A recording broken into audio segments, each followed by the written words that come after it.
Assalamualaikum warahmatullahi wabarakatuh. Selamat pagi rekan-rekan mahasiswa semua. Masih dalam mata kuliah Etika Profesi untuk tatap muka yang keempat. Ya, seperti yang sebelumnya sudah disampaikan bahwa materinya mungkin masih jadi satu PowerPoint, jadi satu materi dengan tatap muka sebelumnya. Ya, tapi ini adalah slide-slide kelanjutannya ya. Jadi masih di materi etika manajemen dalam organisasi. Kita mulai dari slide ke-24 ya. Jadi di sini kita lanjutkan saja materinya, yaitu bagaimana etika dalam organisasi ya. Jadi organisasi merupakan hubungan yang terstruktur ya. Jadi sistem hubungan yang terstruktur yang mengkoordinasikan suatu usaha individu ataupun kelompok untuk mencapai tujuan tertentu.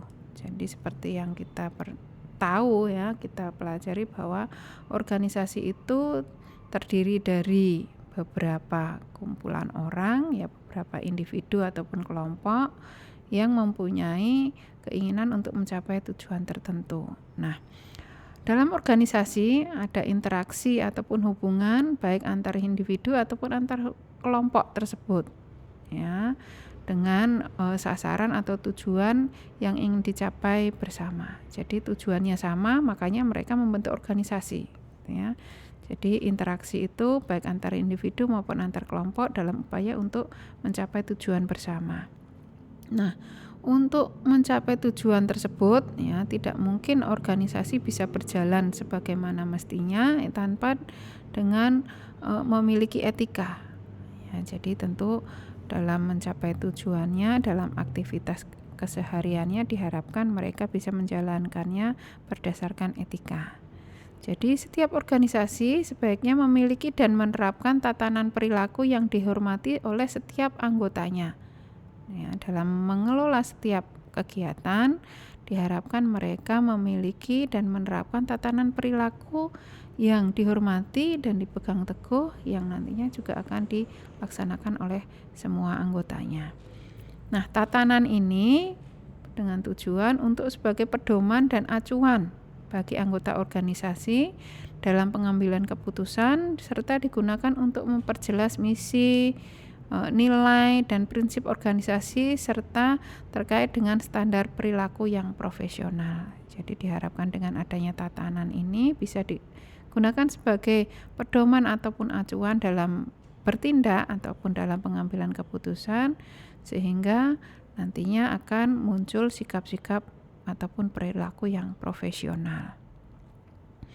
Kemudian seseorang akan melakukan suatu tindakan ya, dengan adanya tatanan tadi, maka seseorang atau individu ataupun sebenarnya juga bisa kelompok akan melakukan suatu tindakan bila mereka yakin bahwa tindakan itu benar ya. Demikian sebaliknya, kalau mereka tidak melakukan sesuatu karena mereka yakin itu tindakan yang salah ya. Benar dan salah ini tidak hanya sesuai dengan nilai-nilai yang mereka anut secara individu, tetapi juga sesuai dengan nilai-nilai yang berlaku di lingkungannya. Etika organisasi merupakan pola sikap dan perilaku yang diharapkan dari setiap individu maupun kelompok dalam organisasi. Jadi di sini pola perilaku ya, pola sikap ataupun perilaku yang diharapkan dilakukan oleh individu ataupun kelompok yang ada dalam organisasi, yang pada akhirnya nanti nilai-nilai ataupun pola perilaku tersebut yang membentuk budaya organisasi tentunya diharapkan yang sejalan dengan visi, misi maupun tujuan organisasi. Nah, ada beberapa prinsip-prinsip etika. Yang pertama, prinsip keindahan. Seperti kita tahu, setiap manusia menginginkan ataupun menyukai keindahan ya, baik dalam sikap, tingkah laku maupun karakteristik seseorang. Kemudian prinsip persamaan ya, persamaan berarti tidak diskriminatif ya, memperlakukan setiap orang dengan perlakuan yang sama, tidak diskriminatif. Kemudian prinsip kebaikan, di mana di sini diupayakan atau diinginkan agar setiap individu ataupun mungkin juga kelompok yang ada dalam perusahaan berbuat atau bertindak dengan baik ya saat berinteraksi, baik antar individu, antar kelompok maupun juga perilaku terkait dengan lingkungan di luar perusahaan. Jadi saling menghormati, saling membantu dan sebagainya. Keempat adalah adanya prinsip keadilan. Jadi di sini bertindak secara adil dan proporsional. Jadi adil di sini belum tentu juga dalam artian harus sama gitu ya. Karena kadang-kadang yang sama itu justru tidak adil ya. Misalnya untuk jabatan tertentu mendapatkan gaji atau imbalan yang lebih tinggi. Apakah itu merupakan ketidakadilan karena ada beberapa jabatan tertentu ataupun pekerjaan tertentu mendapatkan gaji atau imbalan yang lebih sedikit? Kok beda? Masih dalam satu perusahaan gajinya beda-beda, apakah itu tidak adil? Tentu saja itu bisa kita katakan adil karena dengan imbalan yang tinggi tentunya mereka mempunyai tanggung jawab, tugas-tugas yang juga lebih berat dibandingkan dengan mereka-mereka yang gajinya atau imbalannya lebih sedikit. Jadi di sini adil ini yang proporsional, jadi tidak harus selalu sama gitu ya. Kemudian prinsip kebebasan. Jadi di sini bebas bukan berarti bebas semaunya, tetapi bebas yang bertanggung jawab. Jadi di sini setiap orang bebas untuk bertindak atau melakukan sesuatu, tetapi tetap diiringi atau diikuti dengan tanggung jawab atas apa yang dilakukan atau tindakan-tindakan yang diambil. Jadi di sini tetap bebas dan bertanggung jawab ya, bebas memilih melakukan ini atau itu, tetapi dengan tetap bertanggung jawab atas konsekuensi ataupun dampak dari tindakan yang dilakukan. Kemudian prinsip kebenaran. Ya, kebenaran di sini tentunya harus dapat dibuktikan dan ditunjukkan agar kebenaran itu bisa diyakini baik oleh individu maupun masyarakat. Jadi seperti kita pelajari sebelum-sebelumnya bahwa untuk bersikap etis ya, untuk berpendirian etis, maka kita tentu harus punya analisis ataupun alasan yang jelas agar kita bisa mempertahankan sikap atau pendirian tersebut. Nah, kemudian bagaimana nilai-nilai etis tersebut juga tidak hanya yang dipegang oleh individu ya, tetapi dipegang oleh masyarakat secara umum. Nah, kita lanjut lagi. Bagaimana aplikasi nilai-nilai etika dalam organisasi? Ya, seperti kita tahu, nilai etika dalam suatu organisasi dituangkan dalam aturan atau ketentuan hukum, baik tertulis ataupun tidak, yang mengatur bagaimana seorang harus bersikap ataupun berperilaku saat berinteraksi dengan orang lain dalam organisasi, dengan masyarakat, lingkungan organisasi, sehingga menjadi kode etik ataupun pola perilaku anggota organisasi tersebut.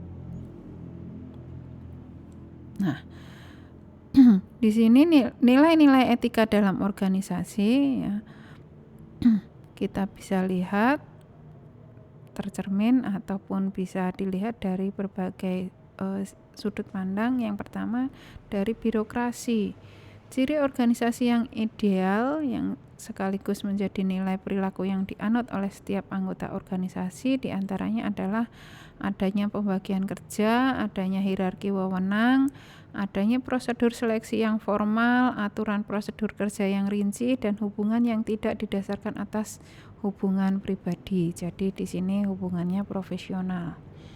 Nah, di sini dalam teori birokrasi menempatkan setiap anggota organisasi dalam struktur hierarki, ya, dalam suatu hierarki yang terstruktur jelas.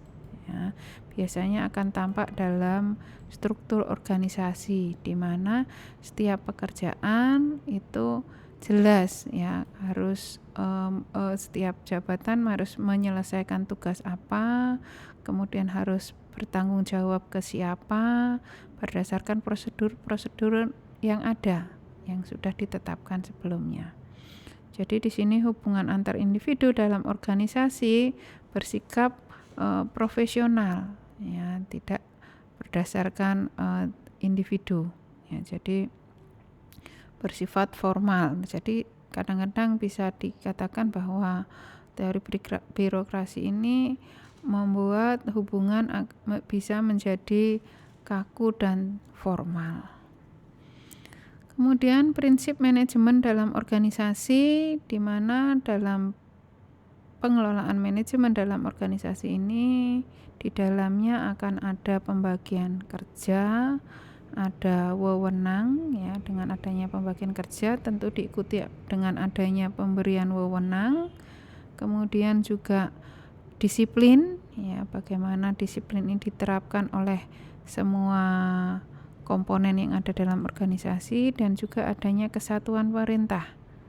Ya, di sini kesatuan pemerintah, jadi diharapkan setiap pegawai atau karyawan hanya menerima perintah dari satu orang atasan saja. Jadi tidak ada double perintah, ya, tidak ada dua pimpinan. Maksudnya bukan hanya dalam satu perusahaan hanya terdiri dari satu manajer, tidak, tetapi bila mana seorang manajer tingkat atas ingin bawahannya, misalnya bagian produksi, untuk melakukan sesuatu, maka dia tidak turun langsung memerintah ataupun memberikan tugas terhadap karyawan produksi tersebut, tetapi melalui manajer operasionalnya, seperti itu. Jadi tidak ada nanti manajer operasional memberikan tugas A, nanti manajer atasnya memberikan tugas B. Jadi jangan sampai hal itu terjadi.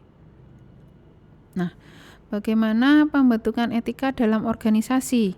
Ya, pembentukan etika dalam organisasi kita bisa lihat dari gambar ataupun bagan di slide ini, ya. Jadi organisasi atau perusahaan yang terdiri dari berbagai macam individu yang bersifat homogen, ya, kemampuannya berbeda, kebutuhan berbeda, keyakinan berbeda, dan lain sebagainya.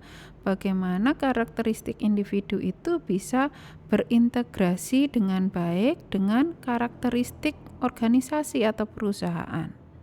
Nah, dengan adanya integrasi yang baik antara karakteristik individu dan karakteristik organisasi akan membentuk suatu perilaku yang kita sebut dengan perilaku organisasi.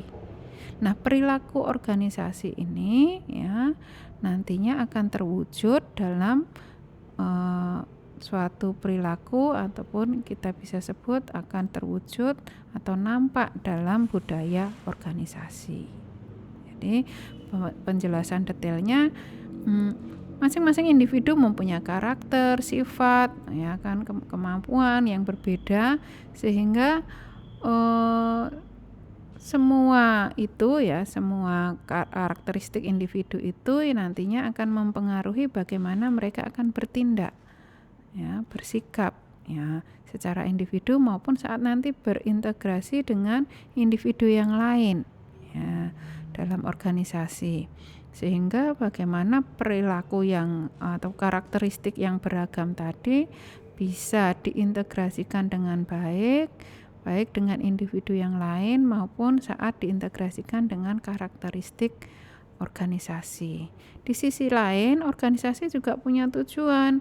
Mereka punya visi, misi, tujuan yang diharapkan bisa dicapai dengan adanya interaksi ataupun kerjasama dalam organisasi, ya, kerjasama dari semua anggota organisasinya. Kemudian sebagai anggota organisasi ini pun mereka juga dituntut untuk menyesuaikan diri, tidak hanya menginginkan tujuan pribadinya tercapai, tetapi juga harus menyesuaikan diri dengan apa yang ingin dicapai dan ditetapkan oleh perusahaan ataupun organisasi. Jadi masing-masing mempunyai tugas, tanggung jawab, dan wewenang sesuai dengan peran dan kedudukannya, sehingga mereka diharapkan bisa memberikan kontribusi yang optimal, ya, dalam pencapaian tujuan perusahaan, sekaligus juga untuk dapat mencapai tujuan pribadinya, ya. Kemudian, nah, interaksi kedua pihak tadi, baik karakteristik individu maupun karakteristik organisasi, akan mewujudkan perilaku dari organisasi tersebut.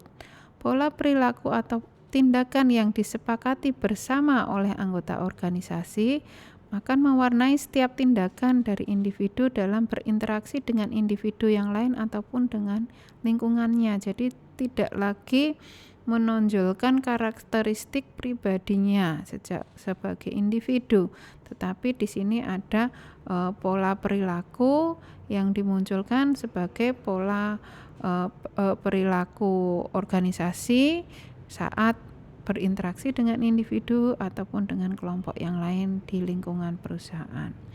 Nah, pola ini akan dianut anggota individu sehingga akan menjadi suatu kebiasaan.